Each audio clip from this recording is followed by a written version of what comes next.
and my heart asked, "Why don't you trust me?"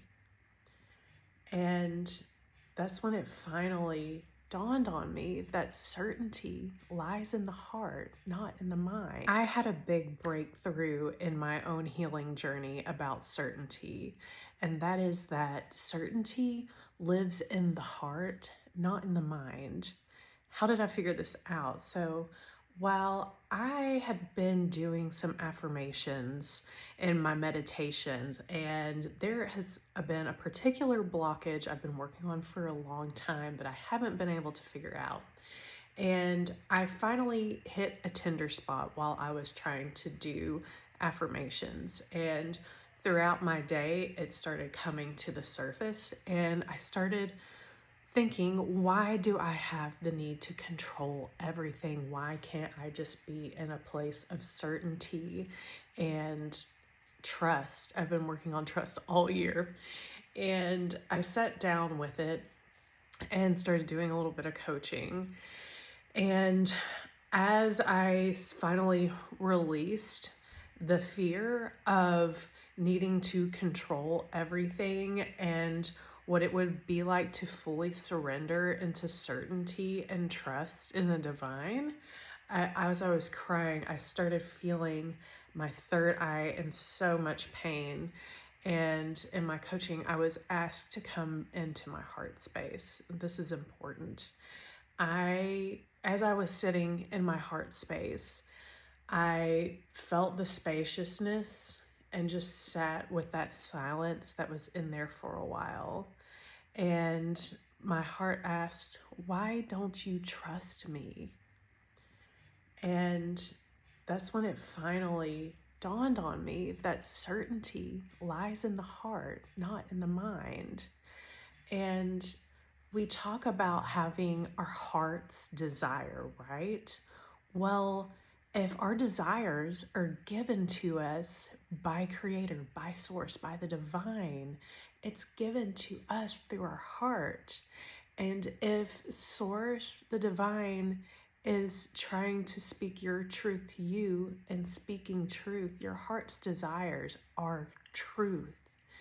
And that is where your certainty lives, is because that's where Source is speaking through you, is through your heart space, not our mind.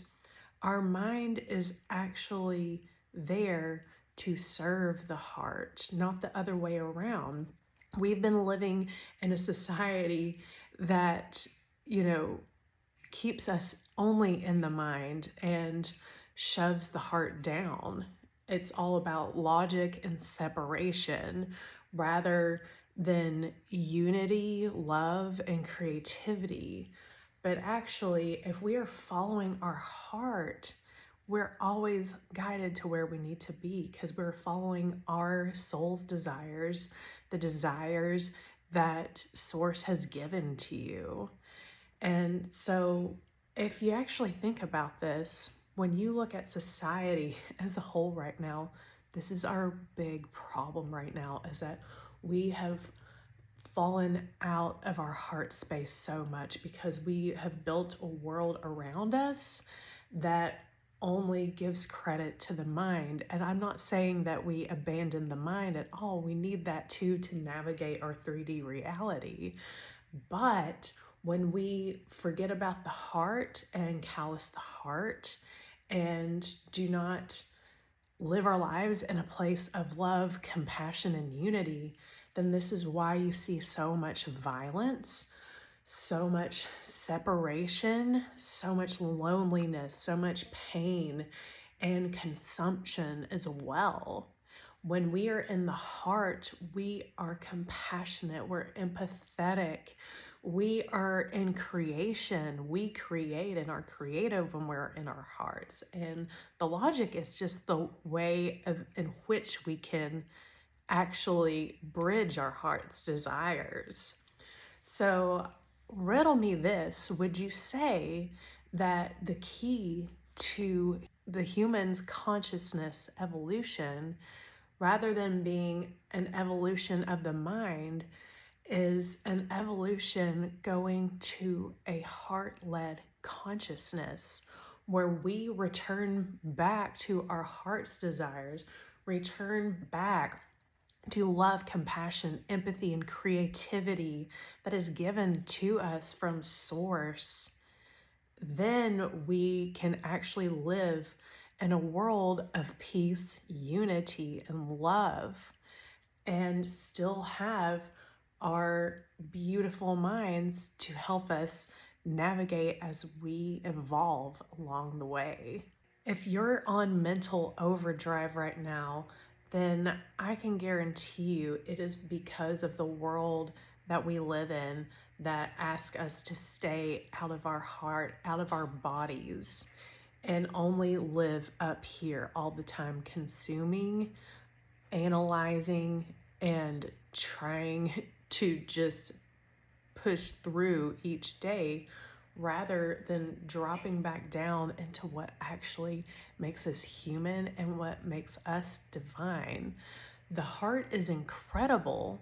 Even from a scientific perspective, the Heart Math Institute has been able to measure the magnitude of the heart, so reaches out several feet. It is like the magnetic frequencies that come from your heart is like a tuning fork. It pushes out frequency, and that's how you resonate with other people. So if we started living from a place where we were in coherence with our heart, we actually would be putting out more positive frequencies to other people and other human beings. The more we do that, everyone else has to start resonating at some point. That's how we evolve. That's how we get out of war consciousness and go back into a place of love consciousness. So imagine what that would be like, living from the space of our humanity and our divinity in love and compassion, where we're all helping each other out, not in a divide and conquer, and in a collaborative way. That's how our species has thrived. That's how we've survived, is through love and resonance and helping and empathy. So if this stirs something in you, then please let me know, because I know that your heart feels this too, more than ever right now. And it is time that we as humans start coming back to the heart instead of only living in our minds.